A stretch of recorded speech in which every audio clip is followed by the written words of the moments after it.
വളരെ നല്ലൊരു വാർത്തയാണ്. സഹപാഠിയെ പീഡിപ്പിച്ച മദ്രസ അധ്യാപകനെ വിദ്യാർത്ഥികൾ എന്താ ചെയ്ത് സ്വർഗത്തിലേക്ക് പറഞ്ഞു വിട്ടു. നിനക്ക് ഇവിടെ പറ്റത്തില്ല, നിനക്ക് നല്ലത് സ്വർഗമാണ് എന്ന് പറഞ്ഞ് വിദ്യാർത്ഥികളെ അയാളെ സ്വർഗത്തിലേക്ക് വിട്ടു. കാരണം മദ്രസ അധ്യാപകൻ എവിടെയാ പോകുന്നേ? സ്വർഗത്തിലല്ലേ പോകത്തുള്ളൂ. അതുകൊണ്ട് മദ്രസ അധ്യാപകൻ സ്വർഗത്തിലെത്തി. ഇപ്പൊ അവിടെ മദ്രസയിൽ പഠിപ്പിക്കുകയായിരിക്കും, അറബിയൊക്കെ പഠിപ്പിക്കും. അറബിയാണല്ലോ സ്വർഗത്തിലെ ഭാഷ. എനിക്ക് 100 പേര്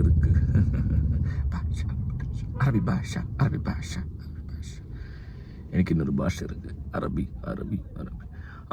അവിടെ ചെന്ന് അറബിയിലൊക്കെ പഠിപ്പിക്കുമായിരിക്കും എങ്ങനെ സ്വർഗത്തിലെത്താം. എന്തല്ലേ പഠിപ്പിക്കുന്നവൻ എന്നെ പീഡിപ്പിക്കുന്നു, എന്നിട്ട് പറയുന്നു മഹത്തരമായ എന്തോ സംഭവം നടന്നുകൊണ്ടിരിക്കുന്നതെന്ന്. ബുക്ക് മഹത്തരം, ജീവിത രീതി മഹത്തരം, പഠിച്ചേക്കുന്ന മോറൽസ് എന്ന് പറയുന്നത് ഏറ്റവും കൂടുതൽ പഠിച്ചേക്കുന്നവൻ വന്നിട്ട് കാണിച്ച വേലയായി കണ്ടത്. ഈ പിള്ളേർ ചെയ്ത് വളരെ നന്നായി. കാരണം അല്ലെങ്കിൽ ഉണ്ടല്ലോ ഇവന്മാർ ഇനി ഇങ്ങനെ അല്ലാതെ പേടിക്കാൻ തോന്നില്ല. കാരണം ഇവർക്ക് കേസും മുഴക്കൊന്നും ഒരു പ്രശ്നമല്ലെന്ന് തോന്നുന്നേ. എത്ര പിടിച്ചിട്ടും കണ്ടില്ലേ, ഓരോ ആഴ്ചയിൽ ഓരോന്ന് പൊങ്ങുക.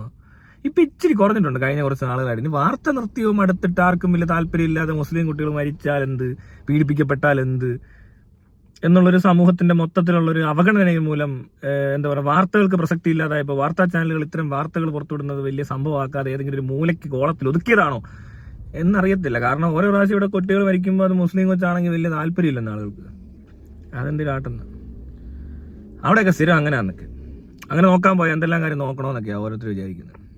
കാരണം ഇത്രയും പ്രശ്നങ്ങളുള്ളതിനിടയിലാണ് ഒരു കൊച്ചു അല്ലേ, ആ കൊച്ചിനി വളർന്നു വന്നിരുന്നെങ്കിൽ അതിലും വലിയ പ്രശ്നമാകും എന്നൊക്കെയാണ് ചിലർ പറയുന്നത്. അങ്ങനത്തെ ഒരു അവസ്ഥ ഒന്നാലോചിക്കുക, എന്തൊരു അവഗണനയാണ്. ഞാനല്ലേ ആ സുന്നത്ത് ചെയ്ത് ഒരു കൊച്ചിനെ 6-ാം ദിവസമായിട്ട് സുന്നത്ത് ചെയ്ത് മരിച്ചിട്ട് ആരും തിരിഞ്ഞു നോക്കുന്നില്ല. വാർത്തക്കാർക്കും വേണ്ട, പോലീസിന് ഒരു അറസ്റ്റ് ഒക്കെ ചെയ്തുകൊണ്ട് അവനെ ജാമ്യത്തിന് വിടുകയാണ്. ഇപ്പൊ ഈ പീഡന കേസിലെല്ലാം പിടിക്കുന്നു. എത്ര പിള്ളേരെ പീഡിപ്പിച്ച് കഴിഞ്ഞപ്പോൾ അവരെ പിടിക്കുന്നേ. അപ്പോഴും അതിനെപ്പറ്റി ഒന്നും ചോദ്യമില്ല, അല്ലെ ഇതിനൊന്നും ഒരു നടപടി എടുക്കത്തില്ല. പിന്നെയും പീഡിപ്പിക്കാൻ അവസരങ്ങൾ ഒരുക്കി കൊടുത്തുകൊണ്ട് ഗവൺമെന്റ് മാതൃകയായിക്കൊണ്ടിരിക്കുന്ന ഈ അവസരത്തിൽ എനിക്ക് നിങ്ങളോട് പറയാനുള്ളത്, കുട്ടികളെ നിങ്ങൾ ഇനിയും ഇത്രയും നാരികൾ എന്തെങ്കിലും ചെയ്ത് അങ്ങ് ഒന്ന് കളഞ്ഞേക്കണം. അവനെ ഒന്നും വെച്ചോണ്ടിരുന്നിട്ട് ഒരു കാര്യമില്ല. അല്ലെങ്കിൽ മിനിമം അവന്റെ സാമാനം എങ്ങനെ ചെത്തണം, അല്ലേ? ശരിയല്ലേ? അവനെയൊക്കെ വിടാവോ? അത് പോട്ടെ. ഇപ്പൊ കുറെ എണ്ണം പീഡനമൊക്കെ അനുഭവിച്ച് മുതിർന്ന പൗരന്മാരായിട്ട് ഇവിടെ ജീവിക്കുന്നില്ലേ? നിങ്ങൾക്കൊന്നും പറയാനില്ല, സുഖിച്ചുകൊണ്ടാണോ ഉണ്ടായിരിക്കുന്നത്? തിരിച്ചു ചെല്ലണം അവിടെ. എന്നെങ്ങനെ ആയിരിക്കണമെന്ന് പീഡിപ്പിച്ച് ഞാൻ പോയേനെ. ഒരു 6-7 വർഷം കഴിയുമ്പോൾ നമുക്ക് തളർന്നു കിടക്കണം, അവിടെ ചെന്ന് പീഡിപ്പിച്ചിട്ടേ തിരിച്ചു വരത്തുള്ളൂ. അങ്ങനെ ചെയ്യണം, മനസ്സിലായില്ലേ? Revenge is best served cold എന്ന് കേട്ടിട്ടില്ലേ? അതാണ് ബെസ്റ്റ്. അല്ല പിന്നെ ചെറുപ്പത്തിൽ അത്രയും ബുദ്ധിമുട്ടിച്ച ഒരു മറ്റേ മോനെ അവനെ വെറുതെ വിടാവോ?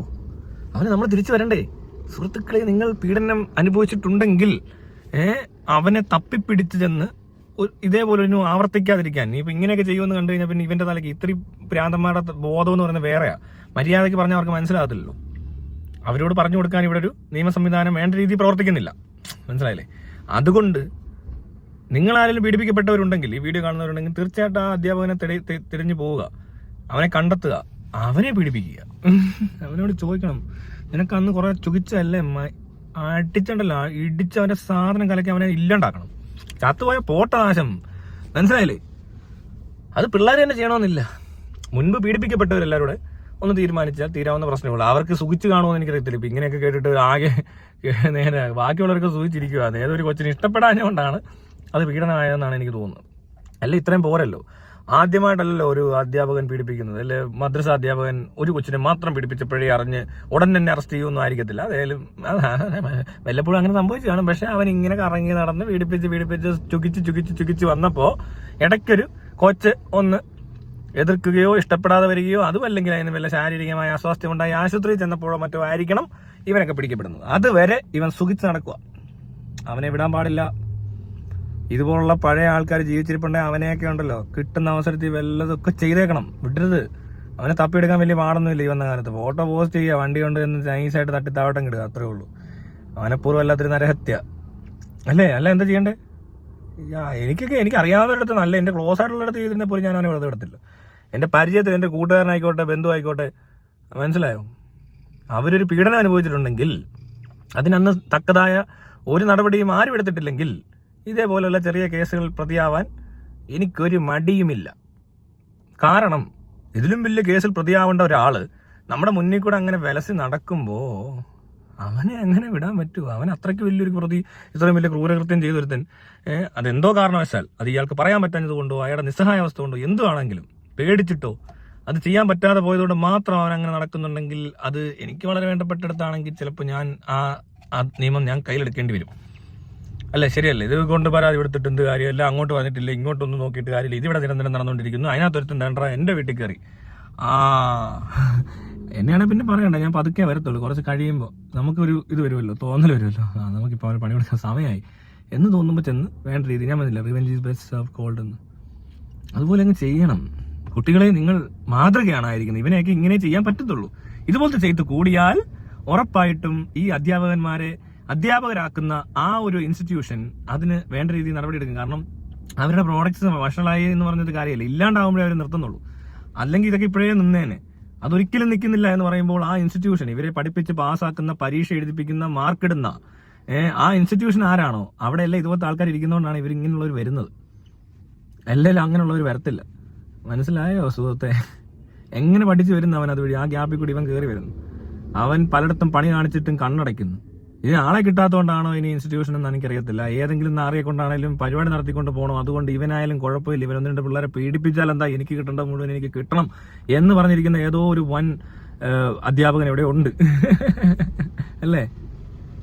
ഇല്ലെങ്കിൽ അത് സംഭവിക്കത്തില്ല. ഒരു ഇൻസ്റ്റിറ്റ്യൂഷനകത്ത് എങ്ങനെ പാസ്സായി വരുന്നത് ഇങ്ങനെയുള്ളവർ?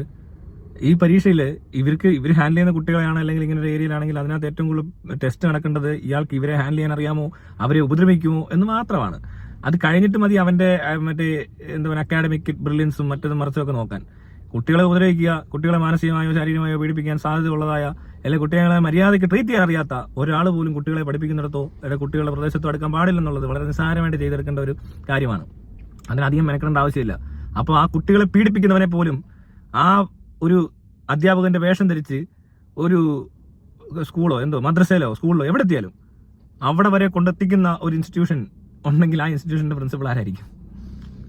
അവൻ എന്തോ കഴിവില്ലായ്മയല്ലത്. കഴിവില്ലാത്തവനാണെങ്കിൽ പോലും ചിലപ്പോൾ എന്തെങ്കിലുമൊക്കെ ചെയ്യും. ഇങ്ങനെയൊക്കെ കണ്ടു കഴിഞ്ഞാൽ കുഞ്ഞുങ്ങളെയൊക്കെ പീഡിപ്പിക്കുന്ന പറഞ്ഞു കഴിയുമ്പോഴേ നമ്മൾ എന്തെങ്കിലും ചെയ്യത്തില്ലേ? എത്ര വർഷങ്ങളായിട്ട് പീഡനം തന്നെ പീഡനം. എല്ലാ ആഴ്ചയിലും പിടിക്കപ്പെടുന്ന മദ്രസ അധ്യാപകന്മാർ, അതൊക്കെ കണ്ട് മടുത്തപ്പോൾ പിള്ളേർക്ക് കാര്യം മനസ്സിലായി, ഇവിടെ ഒന്നും പറഞ്ഞിട്ട് കാര്യമില്ല, ഇവനെയൊക്കെ അങ്ങ് തീർക്കാമെങ്കിൽ. അങ്ങനെ കുട്ടികളെടുത്ത തീരുമാനം വളരെ മെച്ചപ്പെട്ട തീരുമാനം എന്ന് പറയാൻ പറ്റത്തില്ല, അല്ലാതെ പറ്റത്തില്ല. കൂടെ നിൽക്കുന്നവനെ ഒരുത്തൻ അടിക്കുമ്പോൾ കൂടെ നിൽക്കുന്നവനെ എങ്ങനെ കണ്ടു നിൽക്കും അല്ലേ? അത് അവൻ്റെ ഇഷ്ടത്തോടു കൂടിയാണെങ്കിൽ ആരും എതിർക്കണ്ട. അവർക്ക് പരസ്പരം താല്പര്യത്തോടു കൂടി അവർ എന്ത് ചെയ്താലും അവരെ എതിർക്കണ്ട. പക്ഷേ ഇവിടെ അങ്ങനെയാണോ? അതിനെല്ലാം കയറി എതിർക്കും, എന്നിട്ട് വേറെ പലതും പറഞ്ഞ് നടക്കും.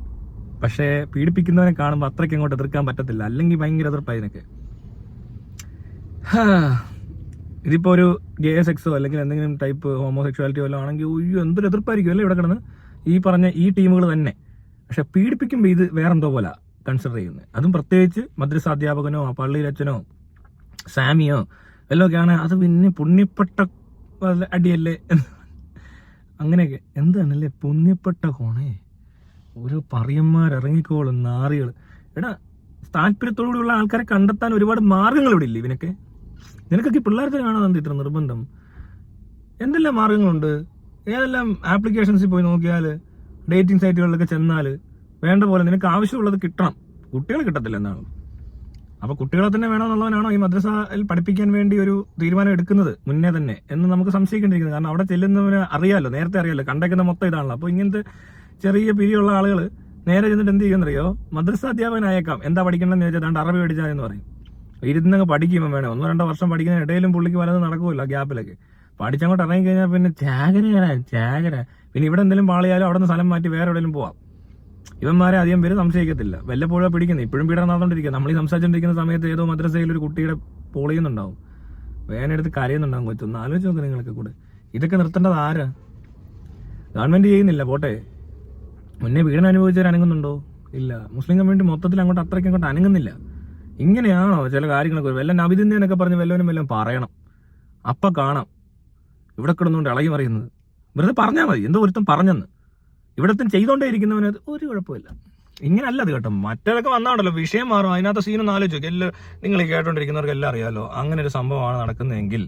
ഇപ്പോൾ ഖുർആനെ പറ്റി എന്തെങ്കിലും പറഞ്ഞു, അല്ലെ മുഹമ്മദ് നബി അധിക്ഷേപിച്ചു, സംസാരിച്ചാൽ മതി. അതിന് ആരും കയറി ഒരു കൊച്ചിന്റെ ഒന്നും ചെയ്യണ്ട. എന്നാൽ പോലും ഇവിടെ എന്തൊക്കെയാ കാണിച്ചു കൂട്ടുന്നത്. അപ്പോൾ അത്രയും സീരിയസ് ആയിട്ടിരിക്കുന്ന ഒരു ഇഷ്യൂവിനെ ഇത്ര സിമ്പിൾ ആയിട്ട് കാണണമെന്നുണ്ടെങ്കിൽ മറ്റേതൊരു